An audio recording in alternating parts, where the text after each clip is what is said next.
Ang pagbuo ng pamilya ang isa sa mga nakakasabik na parte ng buhay ng tao. Dahil lahat ay kailangang simulan sa umpisa kung saan ay kasama mo ang kabiyak mo sa buhay. Ang sulat na ating babasahin ngayon ay pinadala ng ating kabarangay na si Aika. Isang magalang na manugang at mapagmahal na asawa. Isang babaeng umasa na magsisimula sila ng kanyang asawa kung saan silang dalawa lang ang magkasama. Pero dahil sa mga hindi inaasahang pangyayari ay may mga planong hindi kaagad nasunod. Kinailangan nilang tumira pansamantala sa bahay ng mami ng kanyang asawa. Maayos naman sa umpisa ang pakikisama niya sa pamilya nito. Pero para kay Aika, iba pa rin ang nakabukod silang mag-asawa. Dumating naman ang oras na nagawa nilang bumukod ng bahay pero nandun pa rin ang pakiramdam na parabang nakatali pa rin sila sa pamilya nito. Paano nga ba makukumbinsi ni Aika ang asawa niya na mag-focus ito sa kanilang pamilya? May mali nga ba sa gusto niyang mangyari para sa kanilang pamilya? Masyado na nga ba siyang nagiging makasarili? Gusto mo na bang malaman kung bakit mas pinili ni Aika na bumukod silang mag-asawa ng bahay? Handa ka na bang mainis at maiyak sa kwento ng buhay niya? Minsan ba ay nakasamaan mo na rin ang loob ang pamilya ng kapareha mo? Nagawa mo bang makipag-ayos sa kanya? Si Aika kaya? Paano niya pinili ang desisyon na gagawin niya para sa kanyang sariling pamilya? Malalaman natin ang landas na pinili niya dito sa mga kwento ng pag-ibig, buhay at pag-asa sa nangungunang Barangay Love Stories. Matagal ko ng pangarap noon na magkaroon ng sariling bahay kung saan ay makakasama ko ang pamilya ko. Yung pamilya ko na nagsimula at nabuo ng dahil sa wagas na pagmamahalan. Pero hindi naging madali para sa akin bago ko natupad ang pangarap na yon. Napakarami ko ring pinagdaan ng pagsubok para lamang masabi ko na tuluyan na kaming naging masaya ng pamilya ko. Dear Papa Dudut, itago niyo na lamang po ako sa pangalang Aika. 37 years old at nakatira dito sa Cavite. Ang pakikinig sa radyo ang halos araw-araw na libangan ko dito sa bahay. Lalo na kapag wala akong ibang kasama. At kailanman ay hindi naalis sa inyong istasyon na Barangay LS 97.1 ang radyo namin. Pinaka-paborito ko rin ang programa ninyo na Barangay Love Stories. Dahil palaging may life lesson na naiiwan ng bawat istorya na inyong iniere. At sana'y makapag-iwan din ng aral sa ating mga tagapakinig ang kwentong ito ng buhay ko. Nakilala ko ang first boyfriend ko si Ponzi sa isang church service. Maraming taon na ang nakalipas. Sa unang beses pa lamang na nagkwentuhan kami ay magaan na ang loob ko sa kanya. Kaya nga nasundan pa ang araw na nagkita at nagkasama kami. Nauwi yon sa ligawan, nasundan ng ilang taon na relasyon. At nauwi sa planong pagpapakasal, Papa Dudut.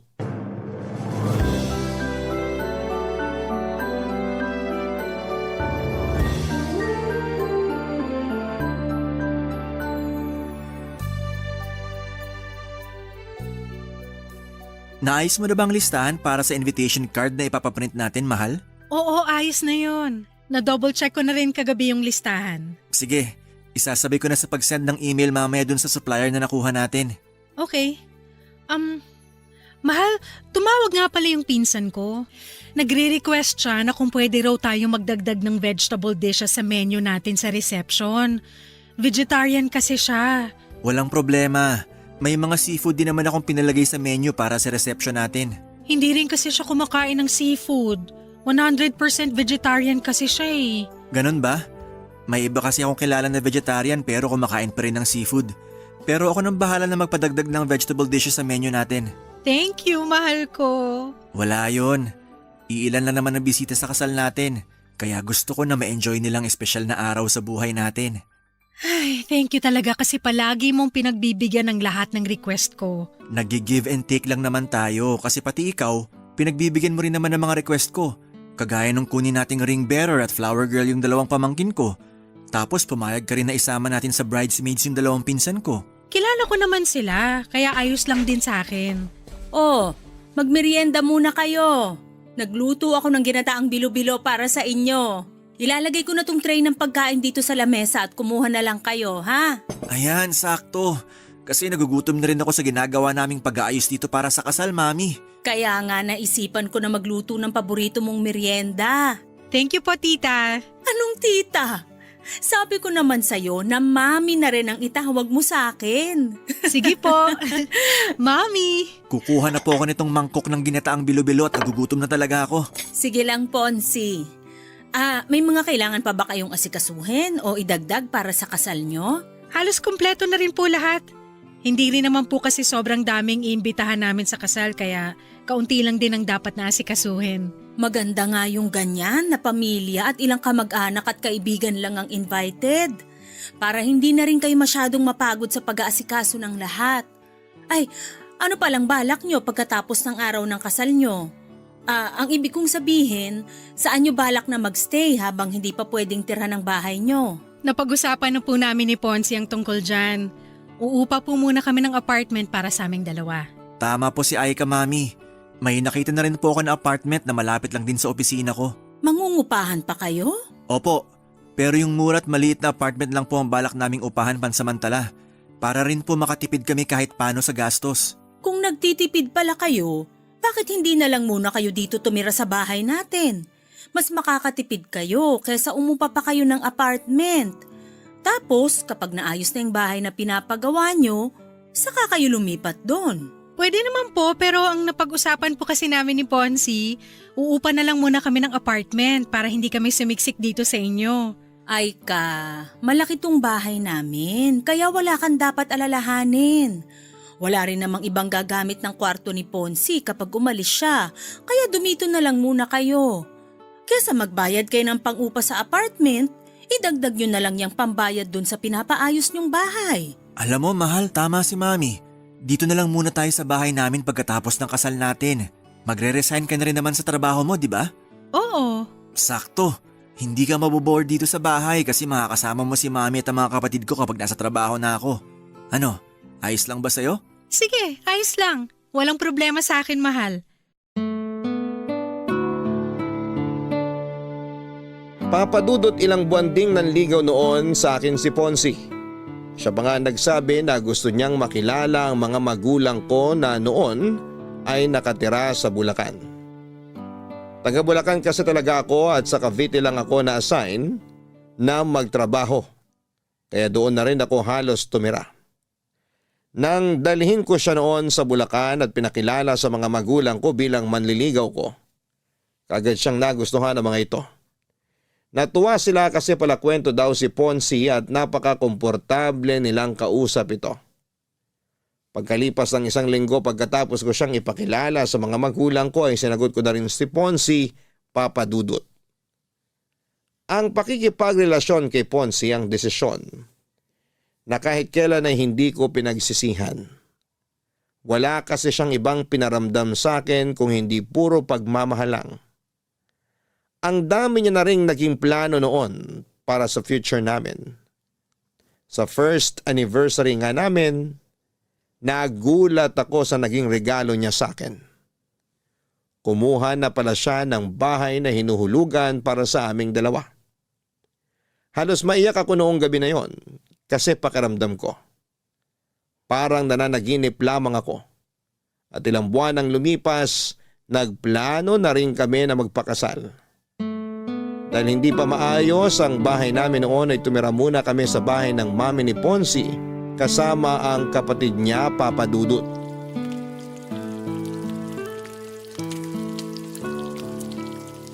Ayan, Malapit nang maluto tong piniprito kong itlog. Ang bango naman ng niluluto ng asawa ko. Anong mabango rito? Pritong itlog lang to. Hindi pala yan yung mabangong naaamoy ko. Ikaw pala yun, kaya pala lalo ako nagugutom. Paamoy nga ulit ako sa asawa ko. Mahal, tigilan mo nga yung pag-amoy na ginagawa mo sa leeg ko. Baka umuwi na si Mami at makita niya tayo. Ano naman kung makita tayo ni Mami? Mag-asawa naman tayo eh. Mahal, nakakahiya pa rin. Tsaka amoy pawis na ako kasi ang dami kong niluto para sa almusal natin. Ang aga mo ngang nagising, mahal. Hindi na kita namalayang umalis sa tabi ko. Naghihili ka pa kasi kanina nung magising ako. Tapos ayan, nakapagluto na ako ng tosino, sinangag at itong mga sunny side up egg. Teka, ilalagay ko lang tong luto ng itlog sa plato. Napakasipag naman talaga ng mahal ko. Pero nahirapan ka bang makatulog dahil sa paghilik ko? Hindi ka naman malakas humilik, mahal. Huwag ka mag-alala. Akala ko napupuyat kita dahil sa lakas ng hilik ko eh. May oras na nagigising ako sa madaling araw pero nakakatulog din naman ako kagad.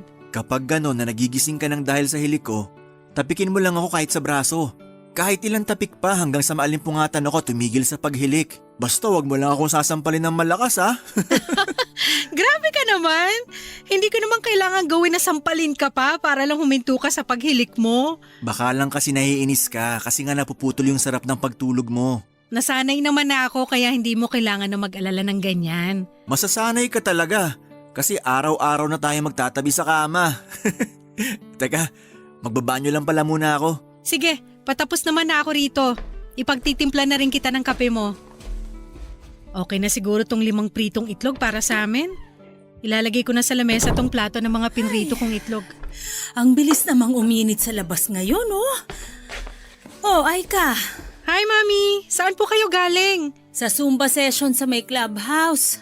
Kapag ganitong araw ng linggo, maaga talaga akong pumupunta doon para magpapawis. Kaya po pala nung gumising ako kanina, nakita ko po kayong lumabas ng bahay. Oo, maaga rin kasi talaga kaming nag-uumpisa para hindi gaanong abutan ng sikat ng araw. Kung gusto mo, pwede ka ring sumama sa akin doon. Magandang exercise ang Zumba para sa katawan natin. Naku, wala po akong hilig sa mga Zumba o exercise pero sige po. Sasama po ako minsan kapag sinipag ako. Sakto rin po ang uwi niyo kasi katatapos ko lang po magluto ng almusal natin. Naku, hindi pala kita nasabihan tungkol sa almusal ng mga anak ko. Bakit po? May mali po ba sa niluto ko? Ay, yung dalawang nakababatang kapatid kasi ni Ponzi, magkaiba sila ng gustong luto sa itlog. Yung isa, gusto niya na puro egg white lang. Yung bunso ko naman, gusto niya na yung egg yolk lang ang para sa kanya.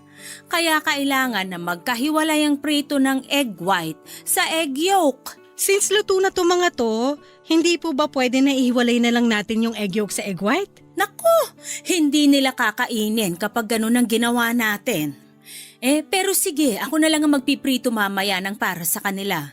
Sigurado naman ako na hindi pagising yung mga yon. Kukuha lang ako ng pamalit kong damit para makaligo na rin muna ako.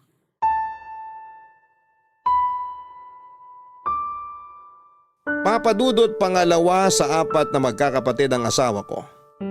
Ang ate niya ay wala na sa bahay dahil may sarili ng pamilya na nakatira sa ibang bansa. Ang 2 mas nakababata niyang kapatid ay nag-aaral pa noon sa kolehiyo. May kayang pamilya ni na Ponzi dahil maraming negosyo ang mami niya. Malaki rin ang bahay nila kaya may sarili kaming kwarto ng asawa ko. Pero sa totoo lang, ayoko sa ideya na doon muna kami mag-i-stay sa kanila pagkatapos ng kasal namin. Ang gusto ko kasi talaga ay magkaroon kami ng solong bahay ni Ponzi.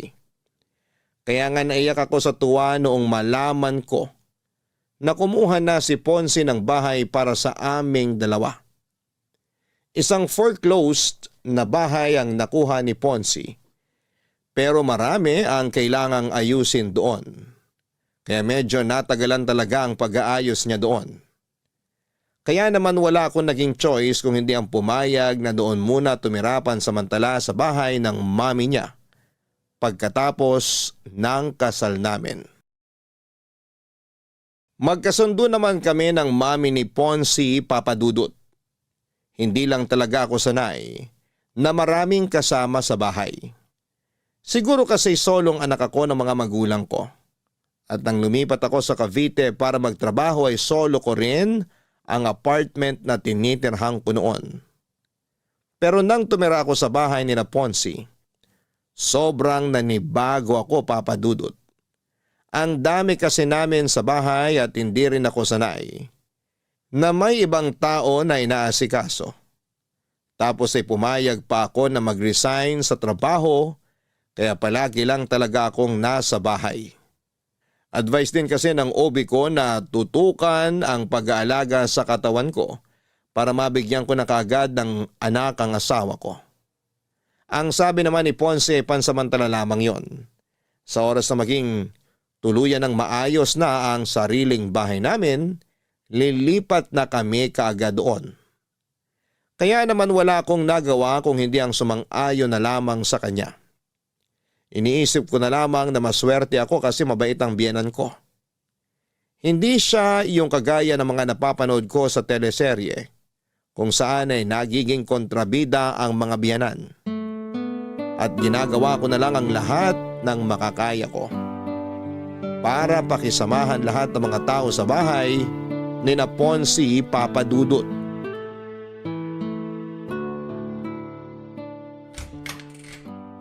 Ay, buti na lang wala masyadong traffic pa uwi. Mabuti naman at nakauwi ka na, mahal. Akala ko nga maiipit pa ako sa traffic kasi Friday ngayon. Oo nga, tapos araw din ng sweldo kaya ina-expect ko rin na mas late ka pang makakauwi. Gusto ko na nga matapos ang meeting namin kanina kasi naantok na rin talaga ako. Nagugutom ka ba? Hindi, Sigurado ka? Pwede ko namang iinit yung dinner namin na tinola kanina. busog pa ako. Kasi umorder din ng pizza yung manager namin kanina. Kaya may pagkain kami habang nagmi-meeting. Yun talagang dahilan kung bakit inantok ako. Kasi nabusog ako dun sa pizza. Ay, makahiga nga muna dito sa kama natin. Sandali lang, ikukuha muna kita ng pambahay. Mamaya na. Huwag ka munang umalis dito sa tabi ko. Hindi ka ba muna maliligo o magpapalit ng damit? Mamaya na. Payakap muna ako sa asawa ko. Ito, yayakapin kita ng sobrang higpit. Ay, ang sarap naman talaga ng yakap ng asawa ko. Nakakawala ng pagod. Gusto mo i-massage kita? Mamaya na lang, mahal. Mas gusto ko magpahinga dito sa mga yakap mo. Bakit nga pala gising ka ng ganitong oras? Pasado 11:00 na rin ah. Ang totoo, kanina ko pa rin gusto magpahinga pero hindi ako makatulog. Bakit? May masakit ba sa'yo? Masama ba pakiramdam mo? Walang masakit sa akin at ayos lang din ang pakiramdam ko. Ano lang, nasa kwarto kasi ngayon ng bunsong kapatid mo yung mga kaibigan niya. Mga kaklase niya yata yun. Ah, oo. Mga kaklase niya nga yun. Nabanggit ni Mami kahapon na may kailangan silang tapusin na research paper, kaya mag-overnight sila dyan. Masyado ba silang maingay kanina? Medyo maingay nga sila. Puro lalaki kasi sila doon sa kabilang kwarto tapos ang lalakas pa ng boses nila. Nag-video game pa nga yata sila kasi ang lakas ng sound ng TV nila doon. Hindi ko nga alam kung nagawa ba nila yung sinasabi mong research paper nila. Pasensya ka na sa kanila, mahal. Medyo maingay talaga sila kapag magkakasama. Okay lang naman pero sana naisip nila na may iba pa silang kasama dito sa bahay. Katabi pa naman natin yung kwarto nila kaya rinig ko talaga yung mga ingay nila. Gusto mo ba na kausapin ko yung kapatid ko bukas? Wag na, hindi naman na kailangan kasi tumahimik naman na sila bago ka dumating. Tsaka hindi lang siguro ako sanay na may ganun kaingay sa gabi. Siguro nga, mahal. At kapag naulit pa yung pag-iingay nila ng 10 oras ng gabi, kakausapin ko na talaga siya. Pero wag mo siya nga awayan kasi baka magkaroon kayo ng issue ng dahil sa akin. Oo, hindi ko gagawin yan. Alam mo naman kung gaano ako kahinahon kapag may gusto akong ayusin na gusot sa ibang tao. Pwede rin naman nasanayin ko na lang muna ang sarili ko sa ingay nila. Minsan lang naman sila pumunta dito sa bahay, 'di ba? Kapag sem break nila, mas madalas sila dito sa bahay, mahal. Ganun ba? Sige, mukhang kailangan ko na rin talagang masanay sa ingay nila. Pasensya na talaga, mahal. Basta kapag naulit pa to, kakausapin ko ng kapatid ko para hindi nila maistorbo ang pagpapahinga mo. Papa Dudut, bukod sa naninibago ako, Dahil may mga ibang kasama kami sa bahay, nahirapan din akong makisama sa mga kapatid niya. Dahil mga estudyante pa sila ng panahon na yon. Nakakalimutan nilang may iba silang kasama sa bahay na hindi sanay sa ingay nila. Madalas akong napupuyat lalo na kapag nag-i-sleep over ang mga kaibigan ng kapatid niya sa bahay. Hindi ko nga alam kung paano nakakatulog kaagad si Ponzi kahit maingay sa bahay. O baka dahil sanay na siya sa mga ganong ingay ng kapatid niya at mga kaibigan nito. Bukod doon ay nagiging issue ko rin ang pagiging makalat ng mga ito sa bahay. Lalo na kapag wala pang biyanan ko. Ayoko kasi talaga na makalat sa lugar kung saan ako nakatira. Kaya mabilis na umiinit ang ulo ko kapag nakikita ko na wala sa tamang lalagyan ng mga sapatos o tsinelas na ginagamit nila. Pati na ang pagliligpit ng pinagkainan nila ay madalas na ako ang gumagawa. Kasi kung hindi ko gagawin yon ay tatambak lamang yon sa lababo hanggang sa hapunan. Pero tiniis ko na lamang ang lahat ng yon bilang pakikisama sa kanila. Hanggang sa dumating ang panahon na sa wakas ay nagdalang tao na rin ako, Papa Dudut. Ang sarap talaga nitong ginataang tulingan na luto nyo, Mami. Tama po si Ponzi. Isa po to sa pinakapaborito ko na niluluto nyo. Mabuti pa kayo, gusto nyo yung ginataang tulingan ko. Yung dalawang kapatid kasi ni Ponzi, nag-order pa ng pagkain para doon kainin sa mga kwarto nila. Hindi kasi talaga nila gusto kapag yan ang niluluto ko. Kaya po pala hindi sila sumabay sa atin na maghapunan. Nung nakita nila kaninang naglilinis ako nitong isdang tulingan, sinabi kaagad nila na o-order na lang sila ng pagkain nila. Ang sabi ko nga, ipagpiprito ko na lang sila ng manok pero ayaw din nila. Baka po may iba rin silang trip na kainin sa hapunan, Mami. Mukhang ganun na nga. Nakita ko na burger at fries ang in-order nilang pagkain. Mabubusog po ba sila sa mga in-order nila na pagkain? Ganun talaga ang dalawang yon, mahal. Kapag hindi nila trip ang ulam, matik na burger at fries ang i-order nilang pagkain. Sa kanilang magkakapatid, yung dalawang yun talaga ang pinakapihikan pagdating sa pagkain. Ayaw nila ng may gata o magulay na pagkain. Madalas ang gusto nila mga inihaw o piniritong karne ng manok at baboy. Di ba ganun din si Daddy? Nakwento niyo po dati? Oo, doon talaga sila sa daddy mo nagmana na hindi rin palakain talaga ng gulay. Buti na lang po mahilig sa gulay si Ponzi. Mabuti na lang at sa akin siya nagmana pagdating sa bagay na yon kahit na hindi ko siya kamuka. Ay, kamusta nga pala yung check-up mo kanina? Maayos naman po, Mami. Wala naman po nakitang problema ang ubigay ni ko sa pagbubuntis ko. Mabuti naman. Ilang buwan na nga uli yan? 5 months na po. 5 months pa lang pala yan. Pero parang masyado ka na yatang malaki, Aika. Po? Ano pong ibig niyong sabihin, Mami? Parang ang bilis mong tumaba. Mukha naman pong sakto lang ang laki ng katawan ni Aika, Mami. Normal din naman daw po ang weight niya, sabi ng doktora niya kanina. Nako, minsan hindi yun basta nakikita sa timbang. Magugulat na lang kayo sa next follow-up check-up niya. Kailangan ng bantayan ng mga pagkain ni Aika. Nung magbuntis kasi ako, hindi talaga ako lumobo ng sobra. Halos tiyan ko na nga lang ang lumaki sa akin nun. Nakita ko nga po yung ibang picture niyo nung pinagbubuntis niyo yung bunsong kapatid ni Ponzi. Grabe, ang payat niyo pong magbuntis talaga. Hindi kayo sobrang tumaba o kahit na manas man lang? Sexy talaga magbuntis si Mami. Lahat ng mga pregnant photos niya, parang hindi siya buntis kapag tinakpan ang tiyan niya. Mahilig din kasi kung mag-exercise kahit buntis ako. Kaya nga ikaw, Aika, sumama ka na sa akin minsan sa clubhouse kapag Sabado at Linggo ng umaga. May mga light Zumba session naman sila para sa mga buntis na kagaya mo. Pwede nga yun, mahal, no? Sabi naman ni doktora kanina, pwede ka ng mga light exercise. Makakatulong din daw yun para hindi ka mahirapang manganak. Ayun naman pala! May advice na rin sa'yo ang doktora mo kaya sumama ka na sa akin sa Sabado. Ipapakilala kita dun sa mga kumari at kaibigan ko. Sigurado ko na mag-i-enjoy ka rin kapag nasubukan mo ng isang beses. Wala po kasi talaga akong hilig sa ganyan. Subukan mo lang, mahal. Feeling ko mag-i-enjoy ka rin kapag nakasanayan mo na. Tingnan mo si Mami, mas mukhang bata kaysa sa edad niya. Nakakabata naman kasi talagang kahit na anong klase ng exercise. Kaya samahan mo na ako kahit minsan lang na magsumba, ay ka. Sige po, Mami. Sasamahan ko po kayo sa Sabado. Papadudot nung una talaga ay sinubukan ko rin na isuggest kay Ponce na kumuha muna kami ng pansamantalang apartment. Kasi ayoko talaga sa ideya na doon kami tumira sa kanila.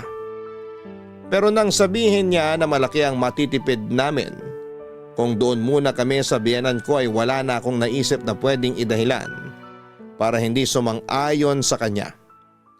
Tama naman kasi ang sinasabi niya na malaki ang matitipid namin. Malapit kasi ang bahay nila sa opisina kung saan siya nagtatrabaho. Kaya wala talaga akong choice kung hindi ang pakisamahan ng lahat ng kasama namin sa bahay. Kaya lang, mula nang magbuntis ako ay parang lalong kinailangan kong magdagdag ng mahabang pasensya sa bahay na yon. Naging madalas kasi ang pakikialam ng biyenang ko sa pagbubuntis ko. Pati na ang paglaki ng katawan ko ay pinupuna niya. Kahit pa ilang beses na naming sinabi na normal naman ang timbang ko. Samantalang ang mga magulang ko ay bihirang magbigay ng kahit na anong paalala na alam nilang pwedeng makaapekto sa damdamin ko. Bilang isang buntis, nagiging emosyonal talaga ang isang babae. Mabilis kaming mainis, masaktan o maiyak. Kaya naman ilang beses kong pinigilan na magpakita ng kahit na anong inis sa tuwing kaharap ko ang biyenang ko na may sinasabing hindi masyadong maganda, Papadudot. Papadudot, ang mami halos ni Ponce ang kasama ko sa ilang buwan ng pagbubuntis ko. Malayo kasi ang mga magulang ko kaya minsan lang silang makadalaw sa Cavite. Pero madalas naman silang tumatawag para kumustahin ako. Laking pasasalamat ko na lamang din at nagsilang ako ng napakalusog na baby. Nang makauwi kami sa bahay ni na Ponce, naging maasikaso naman kahit papaano sa akin ang mami niya. Ayun nga lang, napipilitan akong sumama kay mami ng ilang beses sa pagsusumba niya sa clubhouse. Kahit na hindi ko to nai-enjoy talaga. Kasama rin namin si baby na noon ay pinapasyal at pinapaarawan naming saglit. Hindi man ako kasing payat ni mami, hindi naman ako sobrang taba pagkatapos kong manganak noon. Pero palagi niyang pinapaalala na kailangan ko pa rin ng mga light exercise. Tapos may mga oras pa na naiistorbo ng ingay ng mga kapatid niya ang pagpapahinga ko dahil sa ingay kasama ng mga kaibigan nito. Mabuti na lang, mas malalim ang tulog ng baby ko kaya hindi ito kaagad nagigising. Ang lahat ng pagod na nararamdaman ko noon, kaagad na nawawala kapag hawak ko na ang baby ko. Totoo pala yung sinasabi nila na ang pagkakaroon ng anak ang isa sa mga pinakamasayang bahagi ng buhay ng isang babae. At ilang buwan pa ang lumipas noon. Sa wakas ay nakalipat na kami ni Ponce sa sarili naming bahay, Papadudot. Sa wakas, naiayos ko na rin tong sofa dito sa sala. Wala na kaming malaking gamit na naiwan sa labas ng bahay. Pwede na akong maupo at makapagpahinga muna dito. Ay, sumakit ang likod ko kakabuhat ng malalaking gamit namin ah. Mahal, ito na ang kape at banana bread. Magmerienda ka muna. Ilalagay ko na sa lamesa tong merienda natin ha, kumuha ka na lang. Sakto, mahal. Nagugutom na rin talaga ako. Ang ganda ng pagkakaayos mo ng mga gamit dito sa sala, mahal. Mabuti at nagustuhan mo ang pagkakaayos ko dito. Oo, sakto ang pwesto nitong sofa at yung lamesa dito sa sala. Pati na yung TV stand dyan sa harapan natin. Relaxing ang pwesto ng panonood natin habang nakaupo tayo dito sa sofa. Ang bibigat nga din ng mga gamit na pinaasa ko kanina. Lalo na tong sofa. Sabi ko naman sa'yo, huwag muna tayong bumili ng malalaking gamit kanina sa mall. Ayos lang. Kasi importante na malagyan na ng mga gamit ng bagong bahay natin. Kaya pinagsabay-sabay ko nang bilhin kanina itong mga furniture at ibang appliances. Mahal, ang sarap nitong banana bread ah. Saan mo binili to? Diyan lang sa labas. Buti nga may malapit na bakery dito sa bahay natin. Hindi ako mahihirapang bumili ng pang-almusal o merienda natin. Mukhang masarap din yung iba nilang tinda na tinapay dun. Tapos may malapit din na sari-sari store na halos katapat lang ng bakery na nakita ko. Sakto. Hindi mo na kailangan pumunta sa malayo para makabili ng mga pagkain at iba pang kailangan dito sa bahay. Oo, kina mami kasi ang layo ng mga tindahan mula sa bahay nila.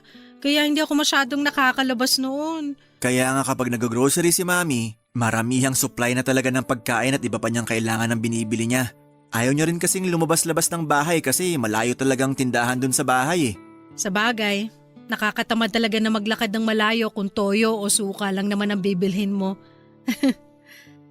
Mahal. Pasensya na pala kung hindi na ako nakatulong sa pag-aayos dito sa sala. Ang tagal kasi bago nakatulog ni baby sa kwarto. Ayaw niyang tumigil sa pag-iyak mula nang makauwi tayo galing sa mall. Narinig ko nga. Mukhang naninibago pa rin siya hanggang ngayon dito sa nilipatan natin. Pangatlong araw pa lang din kasi natin ngayon, kaya sigurado kung nakakaramdam pa rin siya ng pagbabago sa paligid niya. Pero grabe, ang sarap sa pakiramdam na nakatira na tayo sa sarili nating bahay. Simula pa lang to, mahal. Simula pa lang to ng pagtupad natin sa mga pangarap natin. Oo, sa wakas. Mas nararamdaman ko nang naaabot natin ang mga plano at pangarap natin. Pasensya na, mahal, kung medyo na-delay ng konti ha. Hindi mo kailangang humingi ng pasensya. Dahil alam ko naman na ginagawa mo ang lahat para sa pamilya na to. Basta babawi ako sa inyo ng anak natin, mahal. Ito na ang totoong simula ng pagtupad ko sa mga pangako ko sa iyo bilang asawa mo.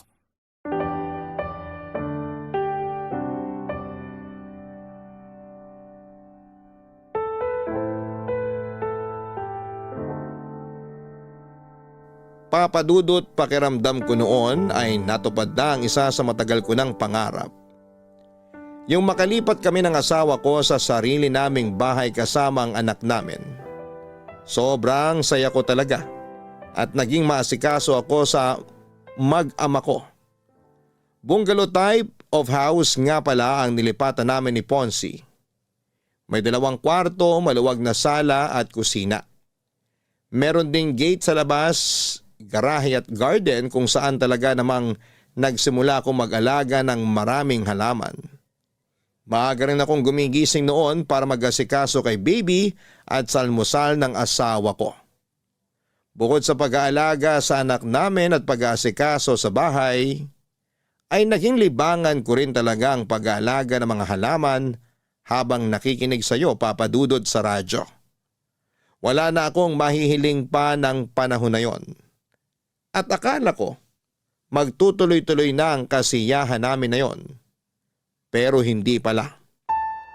Dahil nagsimula ang pagtatalo namin ni Ponzi nang magdesisyon siyang ganapin ang first birthday ng baby namin sa bahay ng mami niya, Papa Dudut.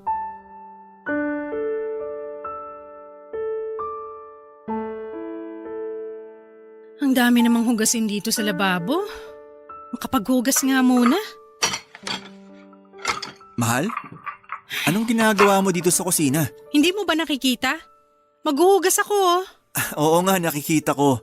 Ang ibig kong sabihin, bakit ikaw ang gumagawa niyan? Nakita ko kasi natambak yung mga hugasin dito sa lababo kaya inasikaso ko na. Tsaka hindi naman ako hahanapin sa sala kasi nandun si baby kasama ang mami mo at ang mama ko. Ay, ang dami naman mga baso rito. Dapat pala disposable na lang ang ginamit natin. Tulungan na nga kita sa pagliligpit mo, mahal. Wag na, kaya ko na to. Sige, ako na lang magpupunas ng mga mababanlawan mo ng baso at plato mamaya. Paubos na rin pala tong dishwashing liquid. Ay! Teka, alam ko meron pang isang bote si mami na nakatabi dito eh. Hanapin ko lang saglit dito sa kahon sa may lamesa. Nakita ko na. Eto, mahal oh. Lagay mo na lang muna dyan sa tabi. Gagamitin ko yan pag wala nang laman tong bote sa lababo. Sige. Mahal? Galit ka ba? May dahilan ba para magalit ako? Hindi ko alam. Parang wala naman. Wala naman pala. So bakit mo natanong kung galit ako? Mahal, ano ba talagang problema? Sabihin mo na sa akin. Wala akong problema. Ano ngang kinakagalit mo? Okay, sige. Hindi ako galit, mahal. Medyo naiinis lang ako. Naiinis ka saan? Hindi mo ba talaga alam kung saan ako naiinis? Dahil ba to sa birthday party ni baby na dito natin ginawa sa bahay ni Mami? Hindi na ako magsisinungaling. Oo ang sagot ko sa tanong mo na yan. Akala ko ba okay lang sa'yo? Paanong hindi magiging okay sa akin? Nakapagdesisyon ka na. Pasensya na, mahal. Akala ko kasi ayos lang talaga sa'yo. Mahal, alam mo kung gaano ako ka-excited nang makalipat na tayo sa wakas sa sarili nating bahay. At akala ko ganun ka rin, na masaya ka rin kasi may sarili na tayong bahay. Masaya naman ako. Sino bang may sabing hindi? Kung talagang masaya ka, bakit kailangan mo pang pumayag na dito mag-celebrate ng first birthday si baby? Mahal, first birthday to ng anak natin. Alam mo ba kung gaano kahalaga yun? Sina mama at papa nga kanina pa nagtatanong kung bakit hindi raw tayo nag-celebrate sa bahay natin. Akala nila, kaya tayo lumipat tong nakaraang buwan para saktong dun tayo mag-celebrate sa bahay natin. Pero hindi. Hindi natin ginamit yung pagkakataon na gawing mas espesyal sana ang birthday ni baby. Mahal, huwag ka nang umiyak. Naiinis lang ako kasi sobrang excited ko na gumawa na tayo ng maraming memory sa sariling bahay natin. Tapos parang magkaiba naman pala tayo ng mga plano sa buhay. Parang hindi ka naman talaga masayang tuparin lahat ng pangako mo sa akin. Mahal, hindi totoo yan. Sorry na. Matagal na rin kasing naplano ni Mami tong birthday party ni baby. Pero ito, promise ko sa'yo, sa mga susunod na birthday party niya, doon na natin palagi gagawin sa bahay natin. Hindi na tayo magsa-celebrate sa ibang lugar.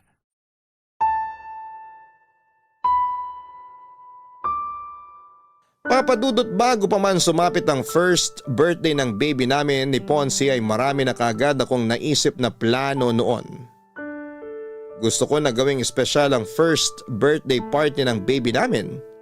At syempre gusto ko na gawin yon sa bahay namin. Pero 2 linggo bago ang araw na yon, nag-dinner kami sa bahay ng biyenan ko. Nagulat ako nang alokin ni Mami si Ponce na doon sa bahay niya ganapin ang first birthday party ni baby. Pero mas nagulat ako nang pumayag kaagad si Ponce sa sinabing yon ng mami niya.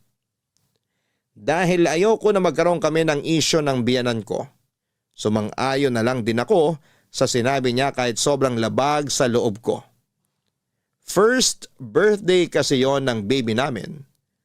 At naniniwala ako na dapat doon yon ganapin sa sariling bahay namin. Nang dumating nga noon ang mga magulang ko sa first birthday party ni baby, pasimple silang nagtanong kung bakit hindi sa bahay namin ginanap ang party na yon. Sinabi ko na lang na matagal nang napagkasunduan ni na Ponce at ng biyanan ko na ganapin yon sa bahay nila, Papa Dudut. Papa Dudut, nagkaayos din naman kaagad kami ni Ponce noon. Nangako kasi siya na sa mga susunod na birthday celebration ni baby ay doon na yon gaganapin sa bahay namin. Naintindihan niya naman daw ang point ko na gusto kong mas maramdaman ang pagsisimula namin bilang isang pamilya. At hindi namin magagawa yon kung halos araw-araw kong dumalaw sina Mami sa bahay namin. Mabuti na lamang at nabawasan na ang oras ng pagbisita niya nang minsang magkasakit ang bunsong kapatid ni Ponce na kinailangan itong asikasuhin. Napapansin ko na rin noon na may mali sa asawa ko. Siguro maliit na issue lamang yon pero napapadalas na ang pagtatalo naming dalawa. Ayoko pang aminin noon pero napapansin ko nang may pagkamamas boy si Ponce. Hirap na hirap siyang tanggihan ang mga request ng mami niya. Hindi naman sa nilalayo ko siya sa pamilya niya. Pero meron na kasi kaming sariling pamilya. Pamilya na dapat ay mas tutukan niya, Papa Dudut. Mukhang mas okay na tong pagkakaayos ko sa Christmas tree namin. Mas naging makulay na siya dahil sa mga dinagdag ko na decoration. Sa wakas natapos din ako maglinis ng kotse sa garahe. Mahal, tignan mo tong Christmas tree natin. May napansin ka ba? Parang naging mas makulay siya. Dinagdagan ko kasi yun ng mga decoration. Naglagay ako ng gold ribbon dito sa may bandang ibaba, silver snowflakes dito sa gitna, at mga red flashball dito sa bandang itaas. Yung unang pagkakaayos ko nito, puro flashball at maliliit na bell lang ang nakasabit eh. Kaya namili ako ng mga pandagdag na decoration. Kaya pala mas naging buhay ang dating nitong Christmas tree natin. Talaga? Mas gusto mo ba to kaysa sa unang pagkakaayos ko nito ng isang linggo? Oo, mahal. Mas gusto kong pagkakaayos mo ngayon dyan sa Christmas tree. Ay, mabuti naman. Parang pang-apat na beses ko na yatang inaayos ang mga decoration nito. Napansin ko nga yan. Na palagi kang may napapansin sa mga decoration na nakasabit dyan. Gusto ko kasi na sobrang ganda nito lalo na sa Pasko. Yun din naman ang gusto ko, mahal. Kaya nga sobrang thank you sa effort na ginagawa mo para mas mapaganda pa ang Christmas tree natin. Wala yun. Siyempre excited lang talaga ako na mag-celebrate ng first Christmas kasama si baby. Nabalot ko na nga rin pala yung mga regalo natin para sa ibang inaanak natin. Nandyan na rin sa ilalim ng Christmas tree. Parang ang daming regalo nito ah. Hindi pa nga kumpleto yan eh kasi may mga regalo pa ako na hindi napabalot. Yung mga regalo natin sa mga pamangkin natin at mga kapatid mo. Mabuti na lang talaga at maaga tayong nakapamili. Ayoko rin kasi talaga nang nakikipagsiksikan sa mga tao sa mall. Kahit alam ko na mas malaki ang discount kapag malapit ng Pasko, hindi pa rin tayo pupunta doon. Mas pipiliin ko pa rin yung araw na makakapamili tayo ng wala masyadong stress. Ay naku, ako rin. Ayoko na masyadong stress kapag namimili tayo lalo na't kasama natin si baby. Naalala ko tuloy nung tuwang-tuwa siya habang nasa mall tayo. Ang dami niya kasing nakikita na bago sa paningin niya. Kaya dalasan natin ng pamamasyal para hindi siya manibago sa tuwing lalabas tayo. Mabuti naman at naisip mo yan. Dahil plano ko na ring sabihin sa'yo yan. O nga pala, bukod sa buttered shrimp, smoked salmon pasta at graham de leche, ano bang request mo na iluto ko para sa Noche Buena natin? Okay na yun, mahal. Ang dami na nga nung mga binanggit mo eh. 3 klaseng pagkain lang yung sinabi ko. Oo, alam ko. Pero hindi mo na kailangan damihan ng iluluto mo. Sigurado kasi ako na marami ring iluluto si Mami para sa Noche Buena. Baka hindi na natin matikman lahat kung dadamihan natin ng dalang pagkain sa bahay niya. Teka, tama ba ang pagkakaintindi ko sa sinabi mo, mahal? Doon tayo magno-Noche Buena sa bahay ni Mami? Oo, mahal. Hindi ko na kasi natanggihan si Mami nang mag-request siya sa akin. Alam ko na dapat first Christmas natin to ngayon dito sa bahay natin.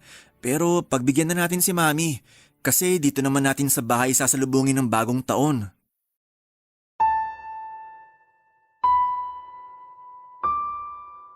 Papadudot na gulat ako nang sabihin ni Ponce na doon kami magpasko sa bahay ng mami niya.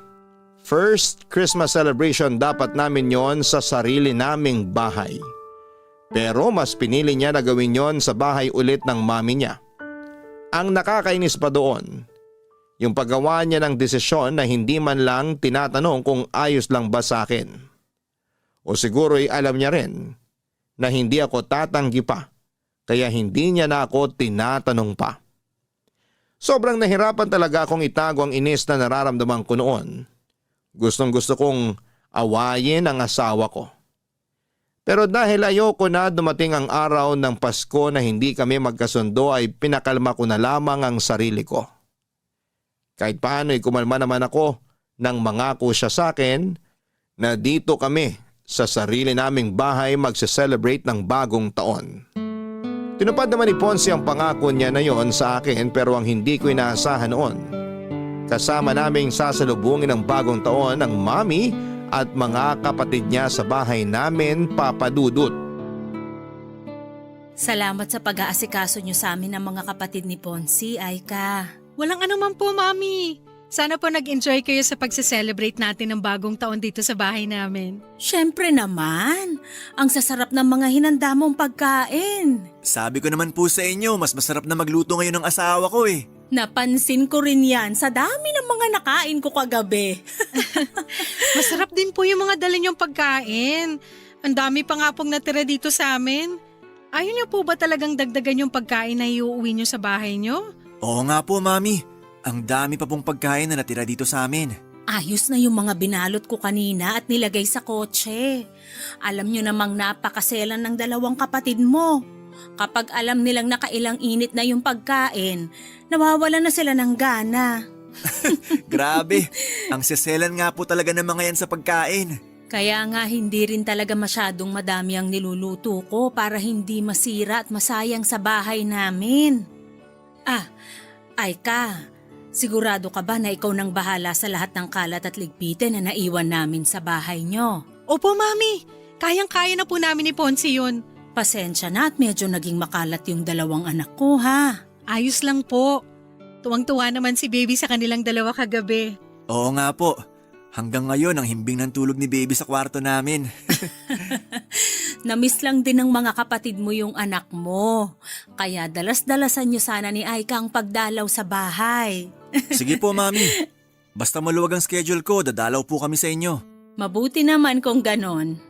O sige, pupunta na ako sa sasakyan namin at baka naiinip ng mga kapatid mo doon. Salamat uli Aika ha.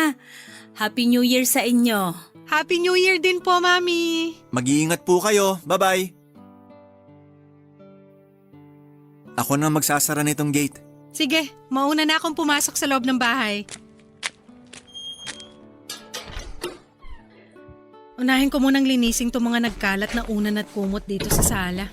Mahal, ako na lang magliligpit ng mga pinagkainan natin sa lababo. Ikaw ang bahala. O gusto mo, unahin ko munang ayusin ang mga kalat sa garden.